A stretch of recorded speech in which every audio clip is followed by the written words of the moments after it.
ഇന്നത്തെ സങ്കീർത്തനം 16. ദൈവമേ, ഞാൻ എന്നെ ശരണമാക്കിയിരിക്കയാൽ എന്നെ കാത്തുകൊള്ളണമേ. ഞാൻ യഹോവയോട് പറഞ്ഞത്, നീ എൻ്റെ കർത്താവാകുന്നു. നീ ഒഴികെ എനിക്ക് ഒരു നന്മയുമില്ല. ഭൂമിയിലെ വിശുദ്ധന്മാരോ, അവർ എനിക്ക് പ്രസാദമുള്ള ശ്രേഷ്ഠന്മാർ തന്നെ. അന്യദേവനെ കൈക്കൊള്ളുന്നവരുടെ വേദനകൾ വർദ്ധിക്കും. അവരുടെ രക്തപാനീയ ബലികളെ ഞാൻ അർപ്പിക്കയില്ല. അവരുടെ നാമങ്ങളെ എൻ്റെ നാവിന്മേൽ എടുക്കുകയുമില്ല. എൻ്റെ അവകാശത്തിൻ്റെയും പാനപാത്രത്തിൻ്റെയും പങ്ക് യഹോവയാകുന്നു. നീ എനിക്കുള്ള ഓഹരിയെ പരിപാലിക്കുന്നു. അളവുനൂൽ എനിക്ക് മനോഹര ദേശത്ത് വീണിരിക്കുന്നു. അതേ, എനിക്ക് നല്ലൊരു അവകാശം ലഭിച്ചിരിക്കുന്നു. എനിക്ക് ബുദ്ധി ഉപദേശിച്ചു തന്ന യഹോവയെ ഞാൻ വാഴ്ത്തും.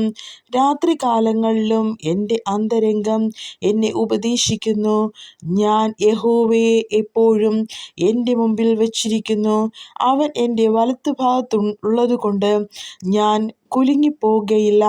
അതുകൊണ്ട് എൻ്റെ ഹൃദയം സന്തോഷിച്ച് എൻ്റെ മനസ്സ് ആനന്ദിക്കുന്നു. എൻ്റെ ജഡവും നിർഭയമായി വസിക്കും. നീ എൻ്റെ പ്രാണനെ പാതാളത്തിൽ വിടുകയില്ല. നിൻ്റെ പരിശുദ്ധനെ ദ്രവത്വം കാണ്മാൻ സമ്മതിക്കുകയുമില്ല. ജീവൻ്റെ വഴി നീ എനിക്ക് കാണിച്ചു തരും. നിന്റെ സന്നിധിയിൽ സന്തോഷ പരിപൂർണതയും നിന്റെ വലത്തുഭാഗത്ത് എന്നും പ്രമോദങ്ങളും ഉണ്ട്. ഈ വായിച്ചു കേട്ട തിരുവചന വേദഭാഗത്താൽ ദൈവം നമ്മെ ഓരോരുത്തരെയും സമൃദ്ധമായി അനുഗ്രഹിക്കുമാറാകട്ടെ. ആമേൻ.